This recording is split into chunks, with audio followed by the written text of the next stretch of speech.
Hola, ¿qué tal, profesor? Un saludo. Mi nombre es Carla Paricio, soy estudiante del trimestre 10 de la sección T3 y en este caso para la materia de teoría de los tratamientos 1 tengo las respuestas acerca del caso clínico que usted nos ha facilitado.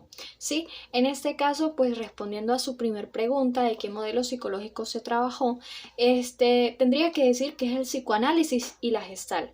¿Por qué el psicoanálisis? Porque en el momento en el que en el paciente le pregunta al psicólogo en qué se enfoca, que le dijeron que él no se basa tanto en el pensamiento sino en las cosas pendientes, el psicólogo responde acerca de que lo que más le interesa es su bienestar con acento en lo emocional y lo que puedan descubrir tanto su consciente como su inconsciente, ¿sí? Entonces tenemos que saber que pues de esto se trata el psicoanálisis, ¿no? De ir en esa inconsciencia, navegar en ese inconsciente en donde están todas las reprensiones, deseos, donde está lo intrapsíquico de nosotros. Entonces, en el caso de la Gestalt, pues dice también que trabaja en el aquí y en el ahora. Entonces, él se encarga de ser más un terapeuta, de no señalarlo y etiquetarlo haciendo una reducción de sus síntomas o haciendo una reducción de sus sentimientos, sino de acompañarlo terapéuticamente y apoyarle de manera que pueda sentirse cómodo y pueda existir cierto feedback. Referente a la segunda pregunta es sobre qué trastorno posiblemente se podría identificar en él. Bueno, en eso, hablando un poco acerca del que consume marihuana, se podría hacer cierta apreciación hacia ese trastorno por consumo de sustancias. Sin embargo, para esto hay que indagar más, hay que llevar pruebas psicológicas, hay que llevar pruebas de personalidad, un test como tal que averigüé, que es el test Audit, que se encarga de recabar toda la información posible para saber desde cuándo, cómo, por qué, a quiénes afectan en su familia, cómo es su dinámica, todo este tipo de cosas acerca de esa sustancia ilícita que él consume y pudiendo ser esta una contraproducente de todos esos sucesos que le pueden estar ocurriendo, que su pareja lo dejara, que no tuviera dinero, porque incluso posiblemente se pudo haber estado gastando el dinero en eso. Bueno, sin más, sin hacer más suposiciones, hay que sacar bastante información en esto. La pregunta número 3 creo que era si existen resistencias psicológicas. Sí, existe una resistencia psicológica. Bueno, dos. La primera sería cuando él culpabiliza al psicólogo anterior por no haberle dicho o dado lo que él quería que le dijeran en consulta.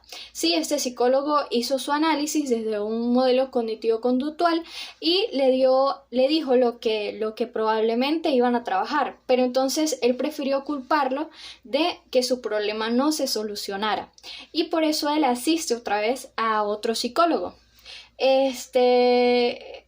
También se ve la cierta resistencia o el cuestionamiento que hace al psicólogo actual sobre sus problemas, o sea, sobre lo que el psicólogo pueda o no pueda aportar en él. Referente a lo que es el plan de intervención. En este plan de intervención se va a tratar de 3 a 4 o 5 sesiones, pero las primeras van a ser para indagar más acerca de cómo es el consumo de esa sustancia, porque muy bien dice que de 3 a 4 porros, y esto es según el DSM-5 sería, o sea, evaluaría de modo de que es algo moderado, pero sin embargo habla de que lleva de 5 a 6 años consumiendo. Entonces esto puede ser un indicador o puede ser de dónde pueda partir el psicólogo. Sin embargo, también en las siguientes consultas, en las siguientes sesiones se pueden realizar más a fondo, llevar más a fondo lo que es el psicoanálisis y la Gestalt, trabajando desde lo inconsciente, viendo el por qué, cómo, cuándo y dónde se ocasionó ese daño para que él llegara a optar por esa personalidad de adolescente y no siendo un adulto como tal. Todo aquello que no está solucionado en él, todo aquello que quedó pendiente.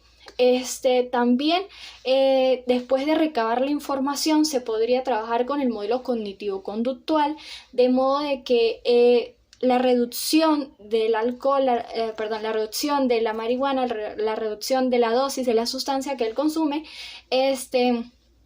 vaya reduciendo, pero también hay que darle cierta importancia a esto acerca de terapias como musicoterapia, arteterapia, caminoterapia, de modo de que esa persona, en vez de su ansiedad sembrarla en esa droga, la pueda sembrar en lo que es ese tipo de terapia.